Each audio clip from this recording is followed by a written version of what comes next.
छात्र धर्म। आपका नाम क्या है? प्रियम चौहान। हाँ तो ठीक, मैनपुरी परंपरा के बट चौहान, ठीक।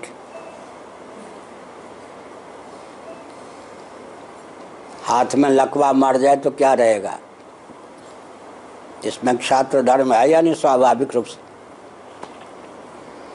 किसी अंग या प्रत्यंग पर वार की संभावना हो तो टूटने फूटने की चिंता किए बिना यह भुजदंड यूँ कर देता या नहीं? हमारे आपके शरीर में भुजदंड में राजधर्म प्रतिष्ठित है या नहीं? और जब लकवा मार जाए तब समझ गए तो हाथ क्या करेगा फिर? तो लकवा मार गया ना राष्ट्र। छात्र धर्म में लकवा मारने का काम अंग्रेजों ने किया। जब से 2 क्षत्रिय हो गए बाबा, तब से भंटाधार हो गया। एक नेपाल के गौतम जी, गौतम बुद्ध, एक बिहार के महावीर जी। 2 क्षत्रिय जब आ गए बाबा बन के, छात्र धर्म वहीं से चरमरा गया। और पहले बुद्ध तो बनते अर्जुन ही, अगर श्री कृष्ण जी जैसा उनको मार्गदर्शक न मिलते तो पहले बुद्ध तो बन जाते अर्जुन ही। समझ गए ना? ये क्षत्रिय लोग इधर आ गए। गुरु गोविंद सिंह तो नहीं गए ना इधर बाबा वाले बेस में, तो उन्होंने रक्षा की सिखों के गुरुओं ने। ये 2 क्षत्रिय जब से आ गए ना इस मार्ग में, तब से तो चरमरा गया छात्र धर्म। ध्यान, उसका फल हमको भोगना पड़ रहा है या नहीं? सुनो, दलाई लामा जी हमको बहुत मानते हैं, बहुत मानते हैं। पत्र भी उन्होंने लिखा था अपने हस्ताक्षर से, मैंने जो उत्तर दिया वो भी हमारे यहाँ से छपा है।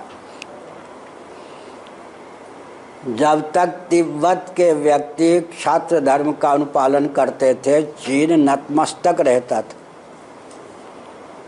जब से बौद्धों वाली अहिंसा घुस गई, तब से चीन ने कहाँ पहुँचा दिया तिब्बत को, समझ लीजिए। हाथ कंगन को आरसी का इतिहास लिखिए। जब तक तिब्बत में छात्र धर्म था, तब तक चीन हाथ जोड़े रहता था। जब बौद्धों वाली अहिंसा वहाँ पहुँच गई, तब तिब्बत की क्या स्थिति है माननीय दलाई लामा जी को ही भगना पड़ा। आप समझ लीजिए, छात्र धर्म के बिना ये दुर्दशा हुई है नहीं। सुनो आप,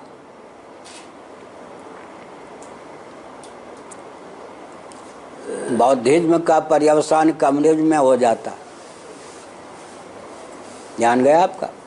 चीन में कम्युनिज्म में छा गया। क्यों? बौद्धिज्म का पर्यवसान कम्युनिज्म में हो जाता। और छात्र धर्म निरपेक्ष, वर्ण धर्म निरपेक्ष संकीर्तन का पर्यवसान किसमें? कम्युनिज्म में हो जाता। पश्चिम बंगाल, चैतन्य महाप्रभु में कोई त्रुटि नहीं थी। उनके अनुगत व्यक्तियों ने क्या किया? छात्र धर्म निरपेक्ष कीर्तन शुरू कर दिया, उसका पर्यवसान कम्युनिज्म में हो गया। समझ गए? तो 2 तो स्पष्ट ही है।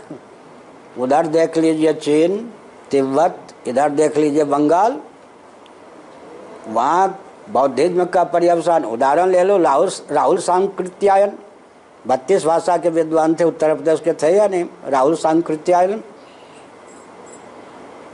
पहले क्या हो गए? सनातनी अपने को न कह के इधर चले गए। कहाँ चले गए? बौद्ध हो गए। बौद्ध होने के बाद में कम्युनिस्ट हो गए। कम्युनिज्म में उनके जीवन का विनियोग हुआ। एक थे बिहार के यात्री जी, अपना उपनाम रखा था नागार्जुन। पुराने नहीं, आधुनिक। ये 40 वर्ष पहले, 35 वर्ष पहले शरीर पूरा हुआ होगा। यात्री जी नागार्जुन, वो गांव के रिश्तेदार लगते थे। पड़ोसी के यहाँ उनका विवाह था, तो मैं गया था, 5 या 6 साल का था। यात्री जी आए हैं। यात्री जी हमको भी घर के लोग ले गए, तो हमको गोद में बैठाया था, सर पे हाथ रखा था। यात्री जी अब क्या हो गए? वो बौद्ध होने के बाद क्या हो गए मालूम है? कम्युनिस्ट।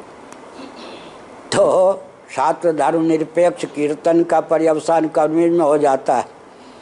और छात्र धर्म निरपेक्ष बौद्धिज्म का पर्यवसान कम्युनिज्म में हो जाता है। और कम्युनिज्म का अर्थ है डंडे से बात करना।